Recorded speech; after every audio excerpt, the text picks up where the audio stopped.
Leo tops and fittings தான் best choice. இதுல strong ceiling mechanism இருக்கிறதுனால லீக்கேஜ்க்கு வாய்ப்பே இல்ல. சர்வீஸ்க்கு ப்ராப்ளமே இல்ல. லியோ டாப்ஸ் அண்ட் ஃபிட்டிங்ஸ் நீரை சேமிக்கும், நீண்ட நாள் நீடிக்கும். இல்ல ஒரு மாதிரி தலைமுறை இடைவெளியா பார்க்கணுமா? அதாவது நான் சொல்றது கட்சிகள் சார்ந்து. இப்ப விஜய் மாதிரியான இளைய ஒரு முகமா இளைய தலைவரா ஒருத்தர் வரும்போது மூத்த தலைவர்களை இப்ப இருக்க யங் ஜெனரேஷன் ஏத்துக்க விரும்பலையா, அல்லது மூத்த தலைவர்கள் விஜயோட அந்த கேம்பெயின் ஸ்ட்ராட்டஜியை கத்துக்காம அல்லது தவற விட்டுட்டாங்களா?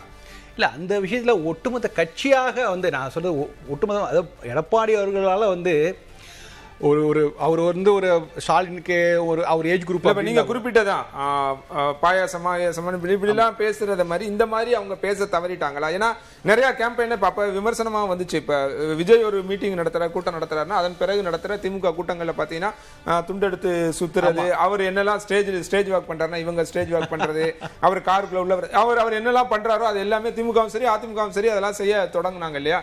அப்ப அந்த ஜென்சி ஆட்களை ஜென்சி வாக்காளர்களை ஈர்க்கிறதுக்கு இவங்க தவறிட்டாங்க அல்லது அந்த ஸ்ட்ராட்டஜி இவங்ககிட்ட இல்லை அப்படின்னு புரிஞ்சுக்கிறதான்னு கேட்கு. இல்லை, அதிமுக பொறுத்த வரைக்கும் அந்த இளைய நிர்வாகிகள் இளைய தலைவர்கள் இல்லைங்கிறது உண்மைதான். ஆனால் அதே சமயத்தில் அவங்களுக்கு கொஞ்சம் ஒரு தயக்கம் இருந்தது. ஏன்னா நீங்கள் முழுக்க ஜென்சி, அதாவது தாவேகா பார்த்து திமுக மாறினாங்க, ஆனால் அதே போல் நம்ம மாறணுமான்னு கொஞ்சம் யோசிச்சிருக்கலாம். ஏன்னா அது சரிதான். ஏன்னா நீங்கள் அது எல்லாருக்கும் தெரியும் ஜென்சி வாக்கள் அங்கே போகுது. அப்படிங்கும்போது மற்ற மூத்த தலைவர்களுடைய வாக்குகள் நம்ம இது பண்ணணும்னா நம்ம அந்த பழைய ட்ரெடிஷ்னல் விஷயத்தையும் மெயின்டைன் பண்ணணும். அதே நேரத்தில் பேச்சுக்களை மேடை பேச்சுக்களில் பார்த்தீங்கன்னா எடப்பாடி அவர்கள் சாதாரணமாக எல்லாருக்கும் புரியுற மாதிரி தான் பேசுறாரு. எல்லாம் ஒரு ஃபார்முலான இல்லை தம்பிங்களா உங்களுக்குலாம் நான் தான் ரிசல்ட் போட்டேன் நான் பாஸ் பண்ணேன் அப்படிலாம் சொல்லி பேசுறது ஜனங்க மத்தியில் ஒரு ரெஸ்பான்ஸ் நல்லாவே இருந்தது. அதனால அவர் வந்து எடப்பாடி அவர்களை பொறுத்த வரைக்கும் 2 தலைமுறைக்கும் ஒரு ஆளை பேலன்ஸ் பண்ண முடியுது. பட் ஆஸ் ஏ ஹோல் அந்த பார்ட்டியை அப்படி பார்க்கும்போது இப்போ நான் கடமடையிலே எடுத்துக்கிறேன் திரும்ப, அங்கே எல்லாருமே மூத்த தலைவர்கள் தான் அங்கே அதிமுகவில். ஸோ அது மாதிரி ஒவ்வொரு ஏரியாவிலையும் அந்த தொகுதியில் பார்க்கும்போது அது மூத்த தலைவர்களாகவே தெரியுறாங்க. அது கனெக்ட் ஆகலை. பட் இதெல்லாம் தாண்டி நான் முக்கியமான விஷயமா அதிமுக எடப்பாடி தலைமை அதிமுக நல்லா ஸ்கோர் பண்ணியிருக்காரு, அதில் எந்த சந்தேகமும் இல்லை. நீங்கள் கூட்டணி கட்சிகளுடைய ஃபிகர் தான் ரொம்ப முக்கியம். ஆக்சுவலாக நீங்கள் இப்போ பாருங்கள், இப்போ நீங்கள் கேட்ட இந்த கேள்விக்கு வந்து ஹங் அசம்பிளி வந்திருக்குன்னா இப்போ என்ன பண்ண முடியும்? இப்போ தாவேகாவுக்கு ஒரே ஆப்ஷன் எடப்பாடி உடைய ஆதரவை கேட்பது தவிர வேறு வழி இல்லை அப்படிங்கிற நிலைமைக்கு வந்திருக்கு. காரணம் என்னன்னா அது திமுகவுடைய கூட்டணி கட்சிகளுக்கும் அதிமுக கூட்டணி கட்சிகள் தான் காரணம், மெயினான ரீசன். இப்போ நீ திமுகவில் 5 தொகுதிகளில் காங்கிரஸ் லீடிங்கில் இருக்குது. ஸோ இப்போ நிச்சயமாக காங்கிரஸ் கூப்பிட்டா வந்துடுவாங்க தாவேகாவோட கூட்டணி சேர்றதுக்கு, நிச்சயமாக வந்துடுவாங்க. அதான் 5 போதாது அவங்களுக்கு நம்பர்ஸு. ஸோ அப்போ அந்த கூட்டணி கட்சிகளில் பெரும்பாலான திமுக கூட்டணி கட்சிகள் பெரும்பாலானவர்கள் தாவேகாவுடன் சேருவதற்கு நீ பாலகிருஷ்ணன் கூட ஒரு நல்ல ஒரு பாசிட்டிவான விஷயத்தை தான் சொன்னார்.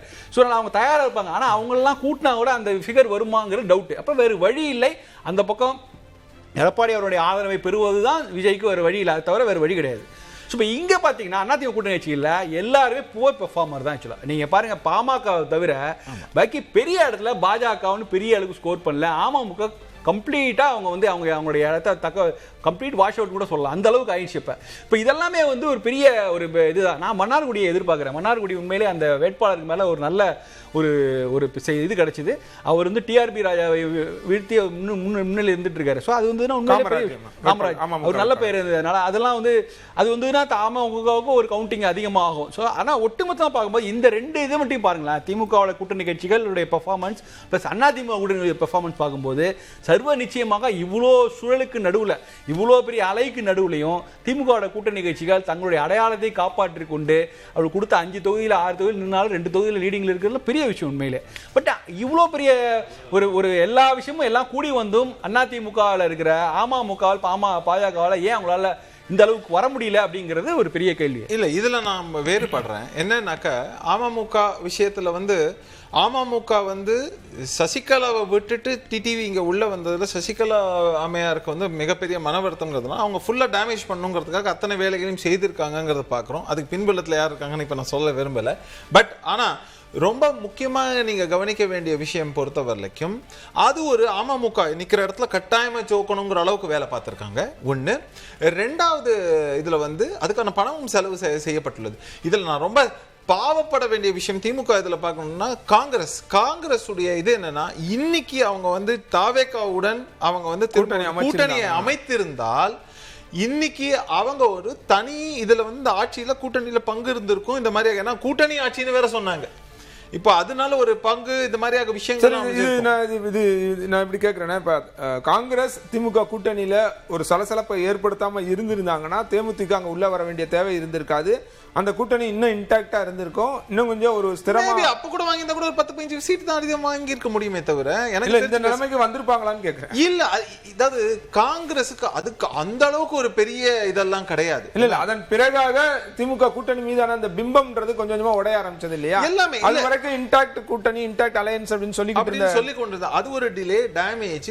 ஆனா காங்கிரஸ் மிஸ்டு த பஸ்னே சொல்றேன். நீங்க என்ன இருந்தா கூட திமுகவோட ஒரு சபார்டினேட் பார்ட்டிங்கிற அளவுல தான் வந்து காங்கிரஸ் வந்து ப்ரொஜெக்ட் செய்யப்பட்டது. இன்ஃபேக்ட் என்னன்னா, பிரவீன் சக்கரவர்த்தி இங்க வந்து பேசி, இல்லைன்னா கிரீஷ் சோடங்கர் வந்து பேசினதுக்கு அப்புறமும் ராகுல் காந்தி அதுக்கு ஃபேவரபிளா தான் இருந்தாருங்கிற மாதிரியான ஒரு பேச்சுக்கள் எல்லா இடத்துலயும் எடுபட்ட, அதையும் அவங்க பேசினது எல்லாமே சரின்ற மாதிரியான ஒரு வந்துருச்சு. ஆனா அவங்க டெசிஷனை ஓவர் ரூல் பண்ணி மல்லிகார்ஜுன கார்கேயை வைத்து பல விஷயங்கள் செய்யப்பட்டு சோனியா அம்மையாருடைய தலையீடுனால திரும்பவும் திமுக குள்ள கொண்டு வந்தாங்கன்னு கடைசியில சொன்னதில்லை. காங்கிரஸ் மிஸ்டு த பஸ்ன்னு பாக்குறேன். இப்ப என்னன்னா, இதுல இருந்திருந்தாங்கன்னாக்க அவங்க வந்து அவங்க மொத்த சீட்டு எத்தனை, இன்னும் 30-40 சீட்டு கூட கவர்மெண்ட் ஃபார்ம் பண்றது மட்டும் இல்லைங்க, அவங்க திரும்ப என்னைக்குமே கனவுல கூட காண முடியாத அளவுக்கு ஒரு கவர்மெண்ட் வந்து டிவிகே ஃபார்ம் பண்றாங்கன்னா இவங்களுடைய அமைச்சரவையில இடம் பெற்றிருப்பாங்க. இவங்க இல்லைன்னா காங்கிரஸ் இன்னும் 10 வருஷம் 15 வருஷம் 20 வருஷம் திமுக கூட்டணியில் இருந்தா கூட அதை எதிர்பார்க்க முடியாது. இன்னும் ஒரு சபார்டினேட் பார்ட்டி அப்படிங்கிற மாதிரியும் அந்த மாதிரி தான் இருக்க முடியுமே தவிர அதை மீறி அவங்களால ஒன்றும் செய்ய முடியாது அப்படிங்கிற ஒரு நிலைமைக்கு தள்ளப்படும். இப்ப என்னன்னா, இந்த மொத்த அரசியல் செனாரியோல பல ரீஜிக் நடக்கும். அதுதான் ரொம்ப இம்பார்ட்டன்ட். இந்த ரிசல்ட் வந்ததுக்கு அப்புறம் யார் யார் எந்தெந்த கட்சிக்கு போறாங்க, எங்கெங்க மூவ் பண்ண போறாங்க, எப்படியெல்லாம் அந்த காய் நகர்த்தல்கள் அடுத்த 6 மாசத்துக்கு நடக்கும், இல்ல 1 வருஷத்துக்கு நடக்கும்ங்கிறதும், அதே மாதிரி நெக்ஸ்ட் பார்லிமெண்டரி எலெக்ஷன் நடக்கிறதும் அது ரொம்ப ஒரு இன்ட்ரெஸ்டிங்கான ஒரு விஷயமா இருக்கும். நிச்சயமா தமிழகத்தை பொறுத்தவரை இந்த தேர்தல்ங்கிறது ஒரு மிகப்பெரிய திருப்பு முனைங்கிறதுல மாற்று கருத்தே கிடையாது. லியோ டாப்ஸ் அண்ட் ஃபிட்டிங்ஸ் தான் பெஸ்ட் சாய்ஸ். இதுல ஸ்ட்ராங் சீலிங் மெக்கானிசம் இருக்கிறதுனால லீக்கேஜ்க்கு வாய்ப்பே இல்ல. சர்வீஸ்க்கு ப்ராப்ளமே இல்ல. லியோ டாப்ஸ் அண்ட் ஃபிட்டிங்ஸ் நீரை சேமிக்கும், நீண்ட நாள் நீடிக்கும்.